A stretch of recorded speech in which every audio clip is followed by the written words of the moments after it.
Good morning some students. हम तुलसीदास पढ़ रहे थे, तो तुलसीदास की जो अगली व्याख्या है वह देखिए। ये राग गौरी में है।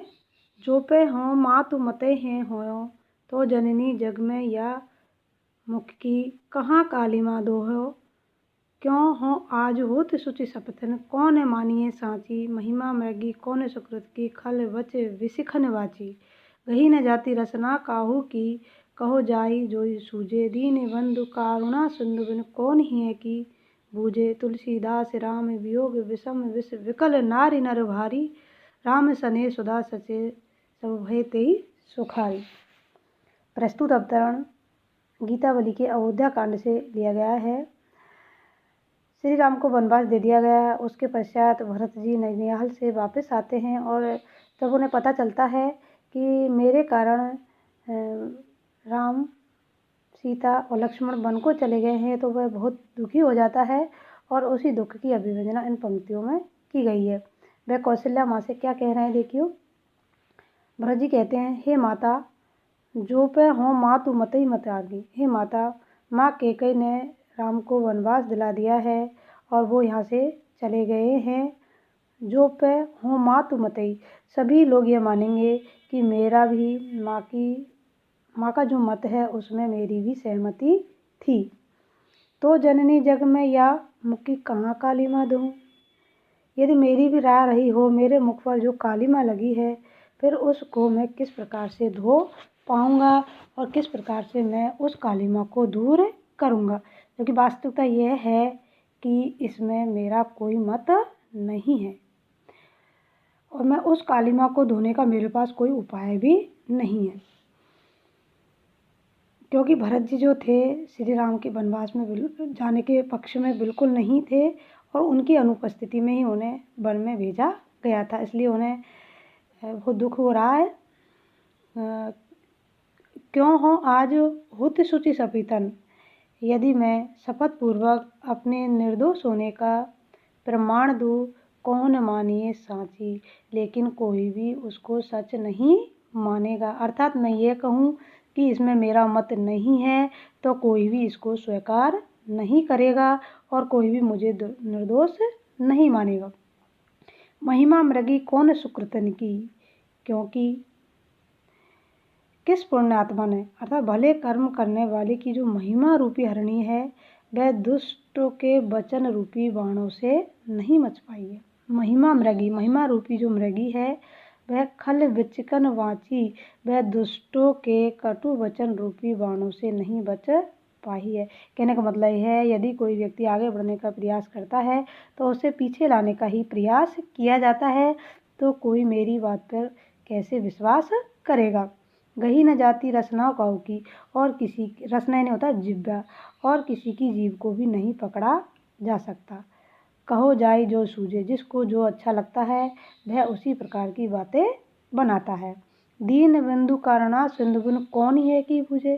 कि दीनों के बंधु, करुणा के सागर या करुणा के समुद्र भगवान श्री राम के बिना मेरे हृदय की बात को अन्य कोई नहीं पहचान सकता। ये कि बूझे ये मेरे हृदय की बात को, मेरी जो वास्तविक स्थिति है उसको कोई भी नहीं पहचान सकता। तुलसी राम वियोग विषम विष, विकल नारी वन भारी।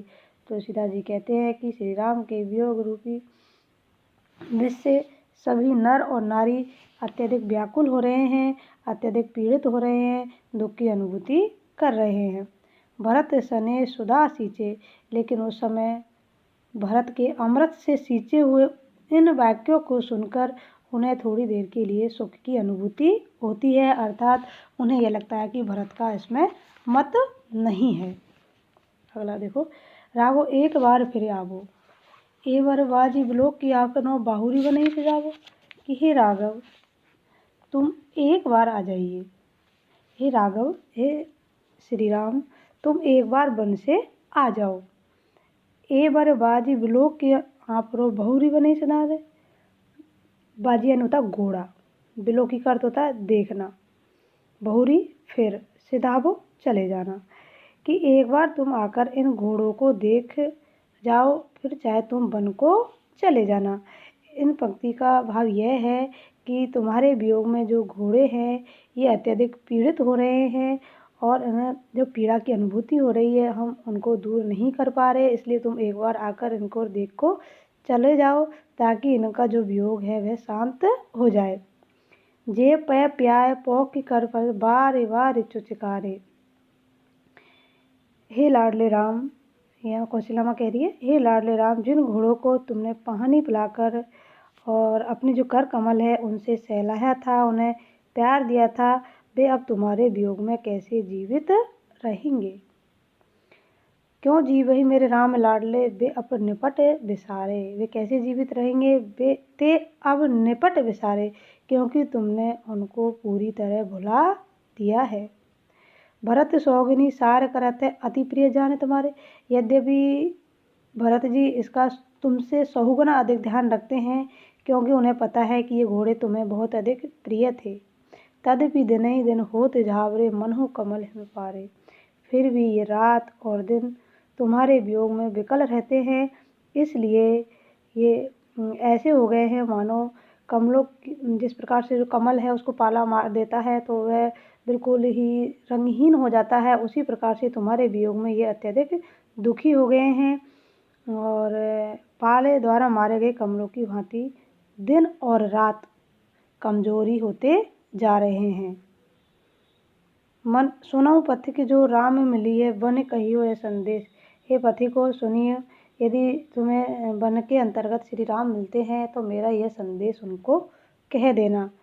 तुलसी मोय और सबन ही थे इनको बड़ो अंदेश, कि मुझे अन्य सभी की अपेक्षा इन घोड़ों की बड़ी चिंता है, इसलिए तुम आकर के एक बार इनकी सार संभार कर जाओ। अगला है राग सोरठ है।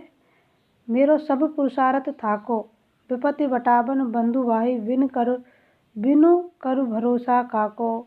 सुन सुग्रीव सोचो हूँ मोह पर, फेरो बदन विदेता। ऐसे समय समर संकट हो, तजो लखन को सो भ्राता। गिरि कानन जय शाखा मृग, हो पुनि अनुज संघाती। यह कहाँ विभीषण की गति, रही सोच भरी छाती। तुलसी सुन प्रभु वचन भालु कपि, सकल विकल हिय हारे। जामवंत हनुमंत बोली तब, औसर जान प्रचारे। बहुत ही मार्मिक बात इन पंक्तियों में कही गई है।